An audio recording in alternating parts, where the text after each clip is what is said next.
2, start!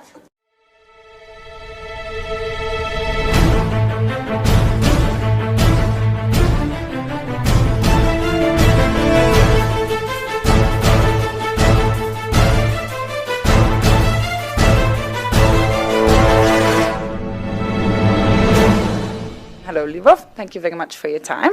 Can you tell us something about your personal career as a gymnast? Thank you very much for the invitation, and thank you for doing this interview with me. My career as a sportsman has ended. Now I have a new career, and I'm a coach. But I'm really happy that I won a bronze medal at the Olympic Games and also 2 gold medals at European Championships, and especially because it was at home here in Minsk. After the Olympic Games in London, I finished my sports career. I think I've done everything I wanted to do in gymnastics. So now I'm mainly a coach, but besides that, I also have a function in the National Olympic Committee here in Belarus, in the Commission for Women in Sports, and I'm the athletes representative at the International Gymnastics Federation. So that's quite a busy life now. What is your main job? Yes, I'm quite busy, but my main job is coaching.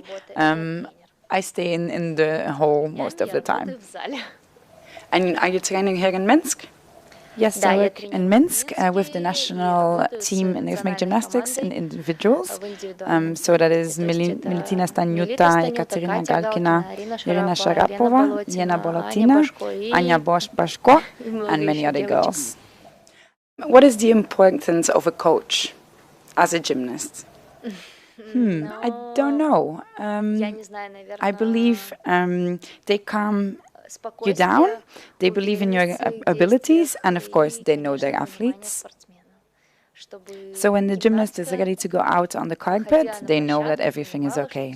Irina Leparskaya does that so well. When she stands behind you, I always thought, yes, everything is good.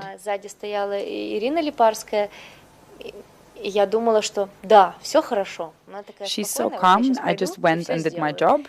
Now I try to do the same with my girls, so when I stand behind Militina or Katya, I want them to know that everything is okay. Is it a big change to become a coach? Yes, and a lot of things need to change. I used to train with Militina and Katya.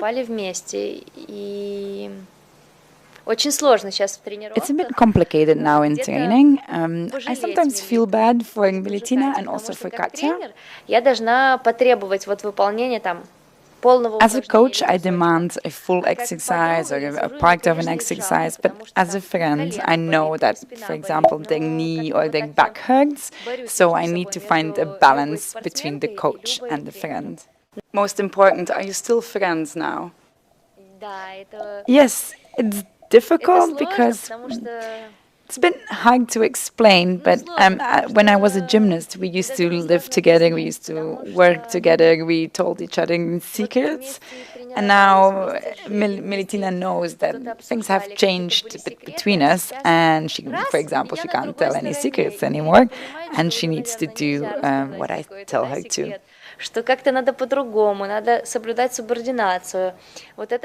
that makes it quite difficult. And to be honest, it has happened that we clashed a bit. Me against Militina, Militina against me. But, time passes, we both know the situation now, and Militina is a grown-up, and I'm a grown-up. You are also athletes representative for FIG. What does that actually mean, and how much time do you need to invest in this? I'm happy with this job. It's a new experience for me. I'm quite glad to meet the people at the FIG, like Bruno Grande, André Geisbuller, and the whole technical committee. It's a good job, but it's also quite complicated because you have such a young discipline. For example, during World Championships, we held a meeting for all athletes. Of course, several gymnasts came and we talked. We talked about things that could change, could improve our sport, but it's quite complicated. If they were a bit older, it would be easier to form their own opinion. They would be able to raise their hand and say, okay, gymnastics should be like this, this, this. But in this meeting, I really had to drag the information out of them. So I had to ask, what about this? What do you think about that? Where should judges sit? Is that good? Is that bad? And I know that through the gymnast, in their mind, they say, oh, what did my coach say? And I understand this situation.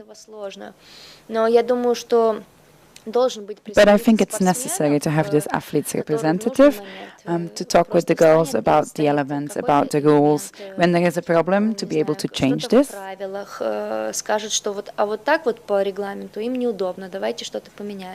the past, there has been problems with judging in rhythmic gymnastics. Is this something that the gymnasts talk a lot about or talk to you about?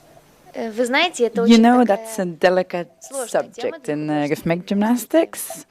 Not everyone will be always completely satisfied with the judging. Judges are human beings. Today I like one gymnast and tomorrow I might prefer another.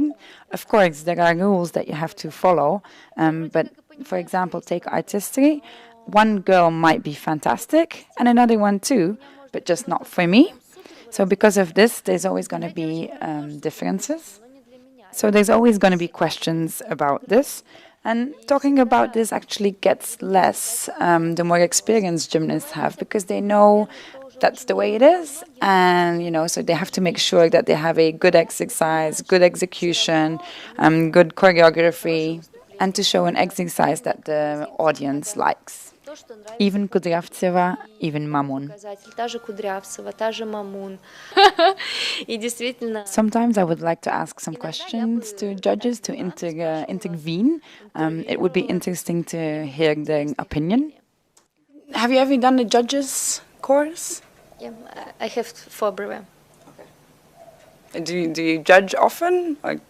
Да, я уже судила, но... Yes, I have judged, but I guess I'm quite young and emotional. В силу того, что достаточно эмоциональная. When I understand that something is not the way it's supposed to be, I can't keep my mouth shut. I will tell like this. Look here, it's written in the rules. So when it's written, why don't you do? I prefer to be in the gym on the side of the coaches, not as a judge. But being a judge has given me the experience I need, so I can understand the way the gymnast should do their exercise and what points I deducted. Практически всегда попадаю в оценку судейскую. То есть, наверное, это тоже хорошо, что я прошла этот. It has been quite useful to do the judges' course, especially as athletes representative, but because in technical committee in our meetings we talk a lot about the rules, so I really need to understand this. I didn't do the highest level, you know, category 4 is just being a line judge. Important question. What do you think about the current state of rhythmic gymnastics in Belarus? How is the team doing?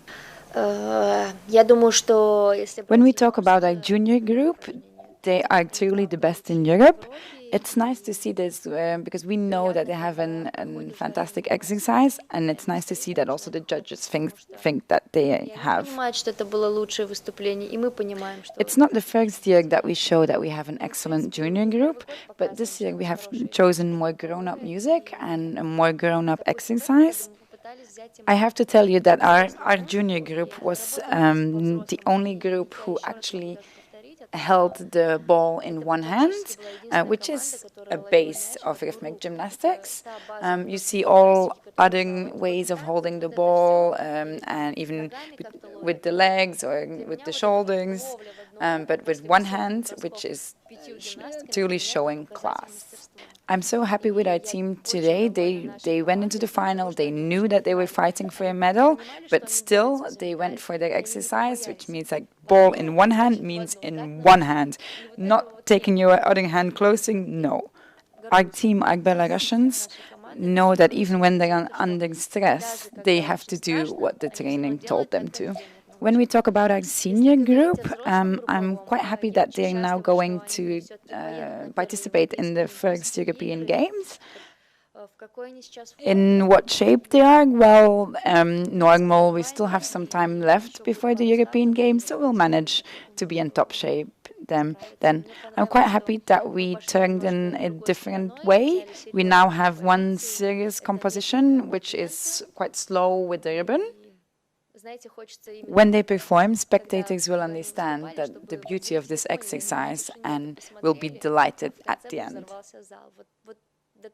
It takes hard work to achieve this form of clean exercise.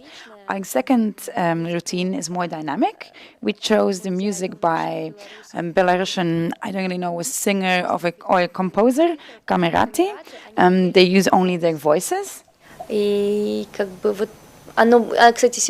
any case, I want to wish the girls good luck. We have a young team, but then again, most teams are young. В любом случае, я просто желаю девчонкам удачи, потому что, да, команда молодая, но все команды молодые. Поэтому... So, they have to work. And Stanyuta and Halkina are on extremely high level, quite close to Russia. What do you think needs to change or develop a bit more to beat Russia? That's always a difficult question. I actually think it's going to be quite difficult for Russia now because we have both Milutina Stanyuta and Ekaterina Galkina on almost the same level. They can still grow, and our competitors always make mistakes. Because of this, I think it's really interesting for the whole world of gymnastics. There is competition within the Russian team, and now there is also Belarus who is pushing them. But we will see. There's also Gana Rizadinova, there's also Neta Rivkin, there's also Yang Shi, and there's the Japanese girls. There's actually many good gymnasts now. And what do you hope for World Championships? Oh! It's going to be tough championships. It's going to be long, more than 2 weeks, and for me that's always difficult. It's tough because a lot of administration needs to be done, paperwork, sorting out documents. I'm a person who needs to move. I'm still an athlete at heart, so it's tough for me to be in a closed environment for so long. If you look at these European Championships, you see that the middle level countries, like for example Finland, Hungary, Slovenia, they have all increased a lot. So I don't know, it will be a really tough battle to get into the top 15. And second of all, not only the physical preparation, but also the mental preparation is essential. If you have gymnasts who focus too much or think too much about reaching that top 15, it's not going to work. If you think too much about going to the Olympics, it's not going to work out. What you have to do is do a good exercise, and then that we'll see what God decides. Thank you very much. I wish you all the best, and hope to see you again soon. Спасибо.